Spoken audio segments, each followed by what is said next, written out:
সন্ধ্যার সময় আজ সবজি পাকোড়া খাবো। এই সবজি পাকোড়া খেতে অনেক ভালো এবং অনেক পুষ্টিগুণী, কেননা এতে অনেক বিভিন্ন রকমের সবজি থাকে। এটা খেতে অনেক মজা লাগে, মাশাআল্লাহ।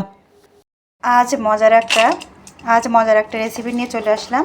সন্ধ্যার নাস্তা এটা আমরা আজ ভেজিটেবল পাকোড়া তৈরি করব। এখানে আমি দিয়েছি লাল শাক, গাজর, পাতাকপি সুন্দর করে ছোট চিকন চিকন করে কুচি নেওয়া হয়েছে এবং ধুয়ে সেটা এখন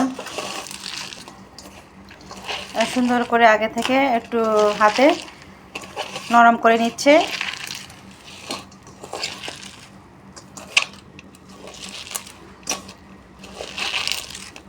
ভালোভাবে চেট করে নিলে পরে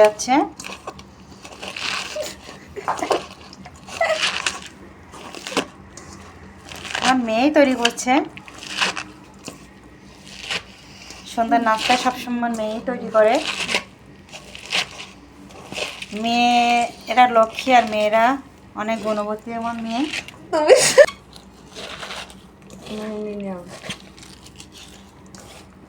অনেক সুন্দর নরম করা হয়ে গেছে। এখন এর ভিতরে সব এক এক করে সব মশলা অ্যাড করে মাখিয়ে আমি রেখে দেবো। প্রায় 2-3 ঘন্টার মতো রেস্টে রেখে দেবো। তারপরে গরম গরম ভেজে খাবো। এক এক করে সব মশলা দিয়ে দেবে। এখন পেঁয়াজ কুচি আর কাঁচা মরিচ কুচি দিয়ে অল্প করে। এখন লবণ, হলুদের গুঁড়া, সামান্য পরিমাণ ধনের গুঁড়া দেওয়া হচ্ছে। এখানে শুকনো মরিচের গুঁড়া,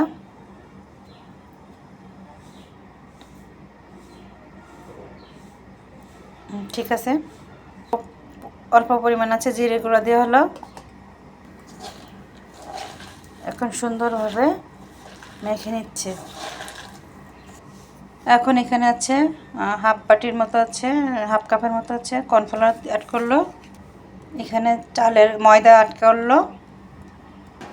সুন্দর করে মাখিয়ে নিবে। সুন্দর করে মাখিয়ে রেস্টে রাখা হবে। এটা খেতে অনেক টেস্ট হবে আর পুষ্টিগুণও হবে, কেননা এখানে সব সবজি দেওয়া।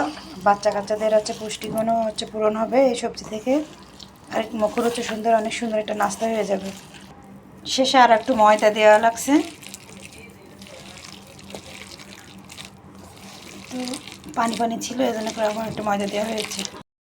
এরপর তেল গরম করে এক এক করে ছেড়ে দিয়ে সুন্দর করে এরকম লাল লাল করে সুন্দর করে মচমচে করে ভেজে নিলেই সন্ধ্যার নাস্তায় এরকম সুন্দর সুন্দর পাকোড়া খেতে অনেক ভালো লাগে, মাশাআল্লাহ। অনেক সুন্দর একটা ভিডিও। সবাই সুন্দর সুন্দর কমেন্ট করবেন।